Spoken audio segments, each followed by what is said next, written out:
Hello everyone, welcome to the logical classes. आज हम आपको ट्रिग्नोमेट्री के रेशियोज के एंगल पे बेस्ड फॉर्मूला बताएंगे। चलिए स्टार्ट करते हैं। देखिए यहाँ पे एक हम टेबल के फॉर्म में इसको डिफाइन करेंगे। ठीक है, तो हमें थीटा एंगल है, तो थीटा किसका किसका थीटा होगा? Sine, cos, tan, cot, second, cosec. वही जो हमारे पास 6 रेशियोज हैं उनका ही। ठीक है, और एंगल किस किस की निकालेंगे वैल्यू? 0 पे, 30 पे, 45 पे, 60 पे, 90 पे। ठीक, तो सबसे पहले हम साइन थीटा का निकालेंगे और उसी के बेसिस पे सारे अदर ट्रिग्नोमेट्रिक रेशियोज का वैल्यूज हम निकालेंगे इन एंगल्स पे। ठीक, चलिए स्टार्ट करते हैं। तो इसका तरीका क्या होता है? 0 डिग्री है साइन, जहाँ पे 0 डिग्री लिखी है वहाँ पे हम 0 लिखेंगे। फिर यहाँ पे हमने लिखा 1, फिर उसके नेक्स्ट वाले में लिखा 2, फिर हमने लिखा 3, फिर हमने लिखा 4। ठीक है, और divided by 4, divided by 4, divided by 4, 4 divided by 4। फिर इसका हमने अंडर रूट ले लिया। ठीक है, तो 0/4 इज 0, उसका रूट भी क्या आ जाएगा? 0। 1/4 का अंडर रूट क्या आ जाएगा हमारा? 1/2। अब ये 2 2 4 होता है, इसका अंडर रूट जब हम लेंगे तो हमारा आ जाएगा 1/√2।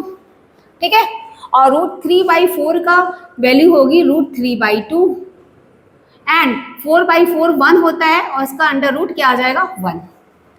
देखिए हमने यहाँ पे किसकी वैल्यू निकाली? साइन की। तो sine 0 is 0, sine 30 is 1/2, sine 45 is 1/√2, sine 60 is √3/2 and sine 90 is 1। ठीक है, अब जो साइन 0 की वैल्यू है वो कॉस 90 की वैल्यू होगी। तो कहने का मतलब यहाँ से हम इसको रिवर्स कर दें, जो वैल्यूज हमने निकाली है तो हमें कॉस की वैल्यूज मिल जाएगी। कैसे? 91 है, 60 √3/2 तो 30 में हमने फिल कर दिया, 45 वापस रिपीट होके वहीं पे आ गया 1/√2। 30 की जो वैल्यू थी वो 60 की हो जाएगी और जो 0 की वैल्यू थी वो 90 की हो जाएगी। ठीक, जो 0 की वैल्यू थी वो 90 की हो जाएगी। अब बात आती है टैन थीटा की। तो टैन थीटा क्या होता है? एक्चुअली में जो टैन थीटा होता है हमारा फॉर्मूला, वो क्या होता है? Perpendicular upon base. ठीक है, और यदि हम इसमें हाइपोटेनस से डिवाइड कर दें दोनों न्यूमरेटर एंड डिनोमिनेटर में, तो ये ऊपर बन जाता है साइन थीटा का फॉर्मूला और नीचे बन जाता है कॉस थीटा का फॉर्मूला। तो कहने का मतलब टैन थीटा का फॉर्मूला क्या मिल गया? Sine theta upon cos theta. तो जो हमारा साइन की वैल्यू आई है, कॉस की वैल्यू, इनका रेशियो लेते जाएंगे तो हमें टैन थीटा की वैल्यूज मिलती जाएगी। देखिए 0/1, 0/1 लेंगे तो हमें मिल जाएगा 0। 1/2 और √3/2 का करेंगे तो हमें इसकी वैल्यू मिल जाएगी 1/√3। 1/√2, 1/√2 is 1, √3/2 upon 1/2 is your √3 and 1/0 is your infinity. कहने का मतलब हमारे पास एक फॉर्मूला और तैयार हुआ कि any number divided by 0 is always infinity. इस वाले रूल को हमने यूज किया। एक फार्मूला हमने इसको यूज किया, एक फार्मूला हमने इसको यूज किया कि any number divided by 0 is always infinity. ठीक है, अब कॉट की वैल्यू कैसे निकालेंगे? तो टैन का रिवर्स होता है कॉट, क्योंकि हमने बताया था कि tan theta is equal to 1/cot theta या cot theta is equal to 1/tan theta.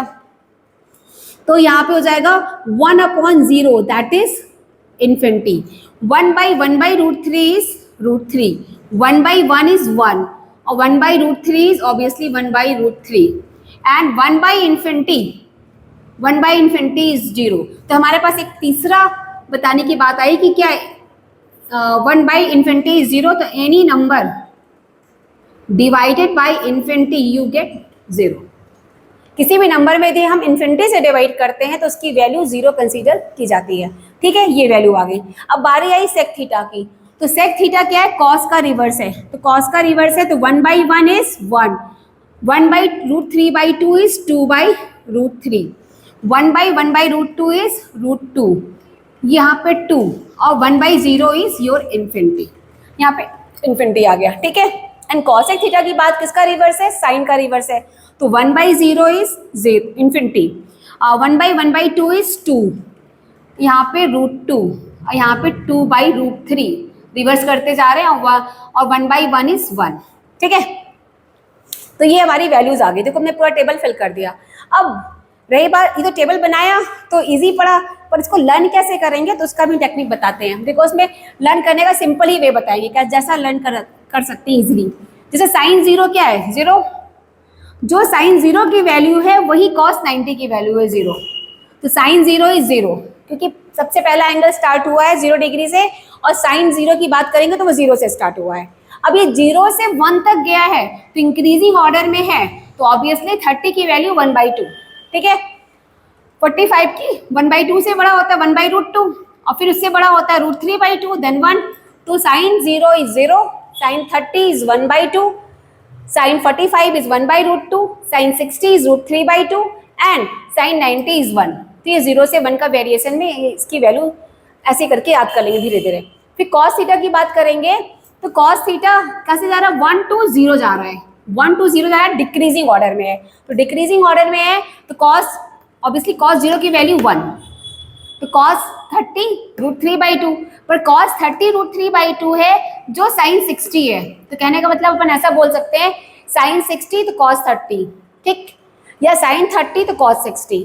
तो जो साइन 30 की वैल्यू 1/2 है वही कॉस 60 की वैल्यू हो जाएगी 1/2, एंड 45 इज सेम।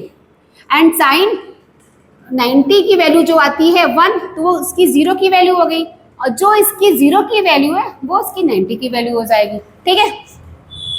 अब tan की बात करें तो tan का वेरिएशन कहाँ से कहाँ जा रहा है, 0 to ∞, 0 to ∞ जा रहा है, तो ऑब्वियसली ये इंक्रीजिंग ऑर्डर में ये भी है। तो इंक्रीजिंग ऑर्डर में तो अपन कॉमन सेंस लगाएं, तो यहाँ पे 3 ही वैल्यू, बस एक √3 का वेरिएशन है, तो हमें समझ में आ रहा है tan 0 इज 0, tan 30 इज 1/√3, तो tan 45 इज 1, और tan 60 is √3 and tan 90 is ∞। और इसी का रिवर्स ऑर्डर में आएगा cot थीटा, इन्फिनिटी √3 1 1/√3 एंड 0। और जो सेक थीटा है कॉसेक थीटा है, इसको याद करने की जरूरत नहीं मेरे हिसाब से। यदि आपको साइन कॉस याद है तो आप बस जस्ट उसको रिवर्स कर लीजिएगा। यदि हम मान लो कॉसेक 30 की वैल्यू पर बात करते हैं, सेक 30 की बात करते हैं, तो कॉस 30 की वैल्यू क्या है, √3/2, तो उसका रिवर्स क्या हो गया 2/√3। और यदि कॉस 60 की बात करते हैं तो हमारा कॉस 60 होता है 1/2, तो यहाँ पे सेक 60 क्या हो जाएगा 2, उसको रिवर्स कर देंगे। तो ये दो आप याद ना भी करें तो चलेगा, सिर्फ आपको याद किसका करना है, साइन कॉस एंड टैन का, ओके। और ये प्रैक्टिस पे ही होगा, जितनी बार आप प्रैक्टिस करेंगे तो ये आपको तैयार हो जाएगा। मुझे लगता है आपको समझ में आया, ओके, थैंक यू, बाय।